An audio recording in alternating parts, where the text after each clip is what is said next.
traditional teacher-led classroom limits the students' abilities to truly learn, think creatively, and retain the information they're giving.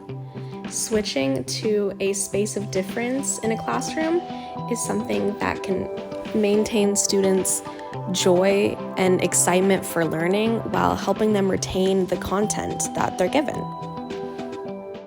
I intend to be an elementary school teacher, so my space of difference is catered towards these younger minds and the ability to truly nourish them as they're being taught this foundational information. My first inspiration for my future classroom comes from a different class, How Innovative Design is Revolutionizing Traditional Classrooms. This video showed Fuji Kindergarten's rooftop area. In this area, children are free to learn through repetition, trial and error, and really explore making their own mistakes and finding what's working for them, what isn't, and building their minds through that instead of the traditional classroom format. In an ideal world, my classroom would have a similar space to this. I would use playground-like structures, various textures on the ground, like gravel, grass, and then obstacles that would allow the children to go through this same process of trial and error and let them learn here before transitioning into an active learning space. The next aspect of my classroom comes from the video, The Active Learning Method, where this video states that active learning means you participate, collaborate with others, and apply concepts to the real world. In the active learning space in my classroom, students will have different seating options on the ground and at desks to fit how they learn best. They'll be seated in groups in order to encourage communication and collaborative problem solving with the other students. Since the material I'm going to be teaching to elementary schoolers is very fundamental, the active learning method will greatly increase their understanding and retention of the material. They're going to be able to problem solve with their peers, and I'm still going to be available for them to ask questions, but they're going to know that that's not their only resource. They have each other, and they're going to have their own creative thinking already developed from these learning methods. In this classroom designed for active learning, I will also make design thinking a really large part of my students' lessons. In the video, Design Thinking, Maximizing Your Students' Creative Talent, it shows that design thinking allows students to brainstorm their own solutions and truly learn, because they're no longer being forced to conform to traditional black and white ideas of right and wrong solutions.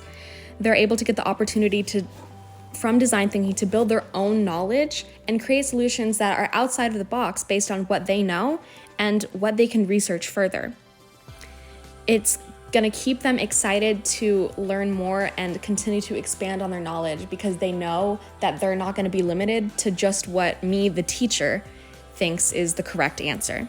So far, my classroom is a space of trial and error, creative learning, design thinking, and somewhere that students are active learners and that have lessons that revolve around using their brains to think outside of the box.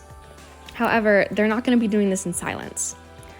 The video, How Music Affects the Brain and Your Emotions, mentions that different music is going to affect different people differently. However, if there's a positive and upbeat song, most young students are going to begin to feel these positive and upbeat emotions. I plan on catering the music selection of the day in my classroom to what we are working on and what energy I want in the classroom.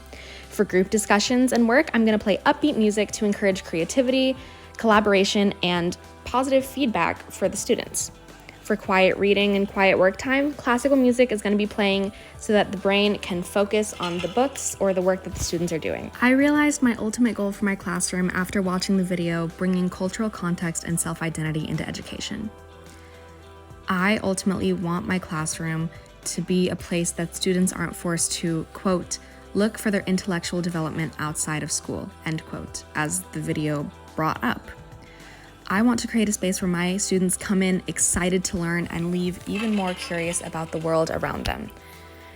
I want my classroom to be a place where everyone feels welcome and everyone knows that they're going to have a lesson, a place to sit, or music that's going to work for their brain and their learning style.